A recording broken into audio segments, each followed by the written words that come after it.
아이 양육 책임 모른 채 하는 부모들 문제, 사사건건에서도 여러 차례 다뤘는데 사정이 좀처럼 나아지질 않습니다. 김성환 평론가와 자세히 짚어보겠습니다. 자, 어서 오세요. 네, 안녕하세요. 양육비 안 주는 부모들 여전히 많죠? 네, 맞습니다. 국회 입법조사처가 최근에 양육비 이행법의 입법 영향을 분석한 보고서를 발표를 했는데요. 네. 거기 보면 양육비 이행 확약을 받고 난 다음에 실제로 양육비를 내는, 그러니까 지급하는 이혼부, 이혼모의 경우에는 한 절반 정도, 한 대여섯 명 정도가 되고요. 확약을 한 경우에는 절반. 네. 근데 미혼모의 경우에는 3명밖에 되지 않았습니다. 특히 이제 미혼모의 상황이 좀 심각하다 이렇게 볼 수 있는데요. 그런데 이거는 그러니까 통계 수치상으로 볼 때 한 번이라도 지급한 경우가 다 잡히는 것이라고 볼 수 있거든요. 오히려 더 중요한 거는 지속률이라고 볼 수 있는데요. 그렇죠. 매달 줘야죠. 그렇죠. 근데 3회 이상 지속적으로 양육비를 지급한 경우에는 한 절반 정도밖에 되질 않았습니다. 그러니까 양육비를 지급하겠다고 약속을 한 뒤에도 실제로 지속적으로 지급하는 사람은 한 절반 정도밖에 안 된다. 이렇게 보시면 될 것 같습니다. 확약까지 하고도 절반. 이 양육비 이행법 이거 만들어질 때 사실 기대가 컸잖아요. 왜 이렇게 잘 안 됩니까? 뭐 아마 기억하실 거예요. 배드 파더스, 배드 마더스 뭐 이렇게 해서 실제 실명이 공개돼서 그게 또 굉장히 사회적으로 떠들썩한 적이 네. 있었잖아요. 그 이후에 법 개정이 작년 7월에 돼서 이제 시행에 들어갔거든요. 근데 양육비를 지급하지 않을 경우에 운전면허를 정지하거나 출국을 정지하거나 아니면은 명단을 공개하는 이런 조치를 담고 있습니다, 법이. 그런데 그 제재 조치에 전제 조건이 있어요. 감치 명령을 받아야지만 가능합니다.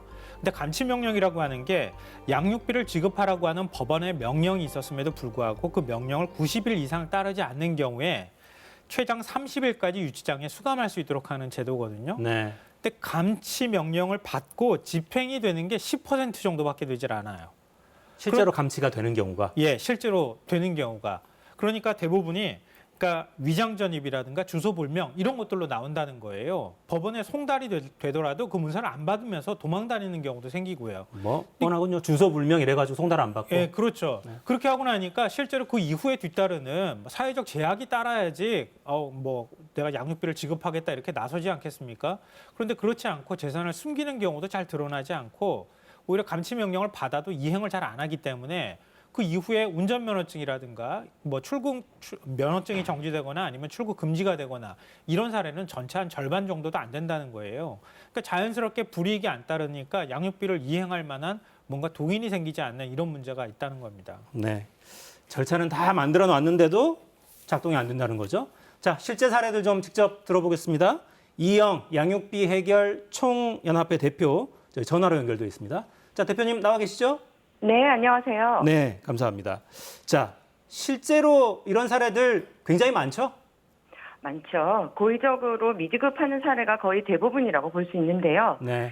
이 채무자가 경제적인 무능이나 아니면 지급하지 못한 어떤 그 본인의 정당한 사유가 있으면 그 사실에 대해서 적극적으로 소명하고 입증을 하게 되어 있잖아요. 네. 성의를 다하지 않고 이렇게 그 절차들을 빠져나가기 위한 회피 꼼수들을 많이 이제 사용하면서 미지급되고 있는데요.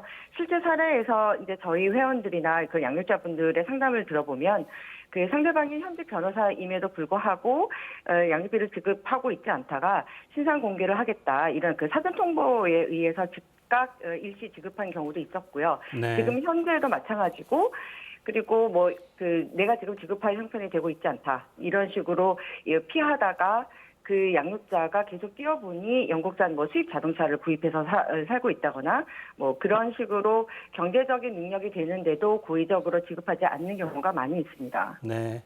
이게 그러니까 같이 살다가 헤어진 경우에는 어른들 간의 감정이 남아 있어서 이제 이런 의무도 이행하지 않는다 이렇게 봐야 됩니까?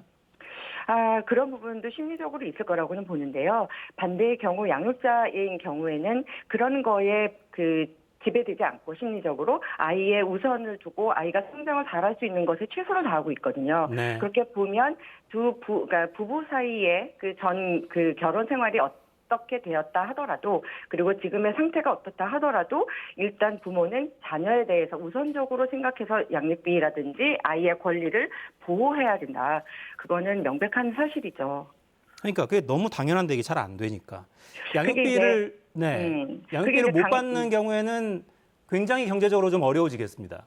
아동의 빈곤 문제가 이제 직결이 되는 거고요. 그런데 이게 그 경제적인 빈곤 문제를 떠나서 정신적인 그 정서적인 빈곤 문제에 대해서도 우리가 굉장히 심각하게 보고 있어요. 양육비가 지급되지 않으면 부모하고의 관계까지도 단절이 되거든요. 일례로 강제적인 절차를 통해서 양육비를 지급하게 됐을 때 상대방 측의 가족으로부터 이제 그 이후에 양육비를 이제 지급하고 나서 아이를 보고 싶다, 아이하고의 관계를 이어가고 싶다라는 연락을 오기도 했어요. 그러니까 그런 걸 봐서는 양육비가 지급되지 않는 것은 아이에게 경제적, 정서적, 그다음에 그 외의 모든 부분에서 영향을 미친다. 그거를 실제로 경험하고 있습니다. 그러니까 경제난뿐만 아니라 정서적인 측면에서도 부족함을 느끼게 된다. 굉장히 회복하기 어려울 만큼의 큰 피해를 주고 있습니다. 네. 네. 자, 양육비를 국가에서 선지급하는 제도 만들어야 된다 이렇게 주장하셨던데요. 이건 어떤 네네. 의미입니까? 일단은 사실은 이번 정부, 그러니까 지난 정부도 마찬가지, 그다음에 이번에 대선에서도 마찬가지 여야를 불문하고 대선 후보께서 이 양육비 선지급에 대해서 그 대선 공약을 했었죠. 그리고 지금 양육비가 적시에 지급이 되어야 하는데 이 미지급이 계속되어서 80%가 될 정도로 양육자 개인의 힘으로는 더 이상 해결이 어려운 상황이거든요. 네. 그러면 국가가 적극적으로 개입해서 아이들 성장 시기를 놓치지 않고 보호해야 한다라는 뜻에서 이 선지급 제도에 대해서 촉구를 하게 된 거고요. 그리고 이게 그 국가가 주체가 돼서 강력한 법을 만들고 그 법을 통해서 징수를 하는 방향, 그것이 이제 양육비 국가 선지급 제도의 기본적인 선결 요건이기 때문에 이런 부분에 대해서는 저희들이 촉구를 하고 있었던 거예요. 네. 자, 이게 주무부처가 복지부, 뭐 여성가족부 이럴 것 같은데 정부 쪽에 답변 혹시 네. 들으신 바가 있습니까? 선지급 제도에 대해서 말씀입니까? 네. 네네. 일단 지금 여당에서 양육비 국가 선지급 제도에 대한 발의안이 나와 있고요. 그리고 여성가족부에서도 지난 그 많은 시간 동안에 이제 선지급 제도에 대한 논의를 해온 것으로 알고 있습니다. 네. 그런데 이제 구체적인 방안이나 구체적인 대안 그런 그 세밀한 부분에 대해서는 아직 그 발표된 바가 없는 걸로 보아서는 이렇게 그 의지라든지 그런 부분에 대해서 조금 더 많이 생각해야 되지 않을까, 좀 부족한 것으로 여기고 있습니다. 네. 대선 과정에서는 뭐 입을 모아서 약속하는데 실천이 따라야죠. 네. 여기까지 듣겠습니다. 이영 대표였습니다. 감사합니다. 네, 감사합니다. 네.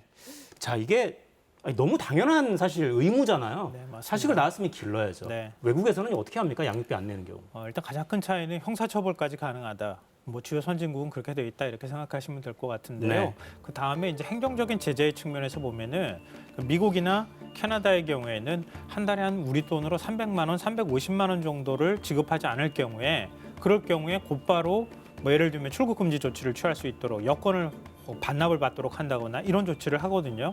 근데 우리의 경우에는 그 기준이 굉장히 느슨하다는 거예요. 이번에 시행령이 개정돼서 5천만 원 이상에서 3천만 원 이상으로 낮아졌거든요. 네. 그래도 역시 외국에 비해서 한 10배 정도 더 높다 이렇게 보시면 될 것 같고요.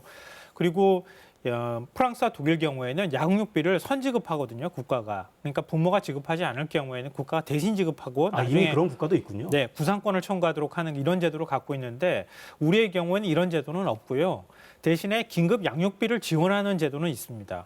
그런데 이게 자녀 1인당 한 달에 지급하는 액수가 20만 원이고요. 아이고. 중위소득의 50%에서 느슨하게 오히려 더 규제를 완화했다고 해서 75%까지 지급하는 것으로 만들었지만 그것도 역시 부족한 거죠. 한 달에 20만 원 받아서 어떻게 아이를 키우겠습니까? 가난을 증명해서 받을 수 있는 돈이 아이 하나에 20만 원. 네. 자, 양육비 이행법 가장 먼저 좀 개선이 필요한 부분 어떤 걸 좀 지적하시겠어요? 제가 앞서 보고서 낸 국회 입법조사처 말씀드렸는데요. 입법조사처가 아주 명확하게 얘기했습니다. 감치명령제도 없애야 된다. 그러니까 감치명령 없이도 양육비 지급 불이행자의 제재가 이루어질 수 있도록 그러니까 감치명령을 받지 않은 상태에서도 운전면허 정지도 하고 출국 정지도 하고 그리고 신상 공개도 하고 이렇게 해야 될 필요가 있다고 하는 거고요. 불편을 주는 그 문턱을 낮추자. 예, 여성가족부의 경우에는 양육비행관리원이 어떤 법원의 결정 없어도 재산이라든가 소득 조회가 가능하도록 해줘야 된다. 이런 이제 얘기를 하고 있습니다. 네. 참, 당연한 것 같은 걸 안 하는 사람들이 너무 많습니다. 자, 김성환 평론가였습니다. 고맙습니다. 네. 자, 우리 사회가 법까지 만들었을 때는 이 양육비 문제가 개인 간 채무 관계 수준이 아니라 국가의 개입이 필요한 공공사안이다.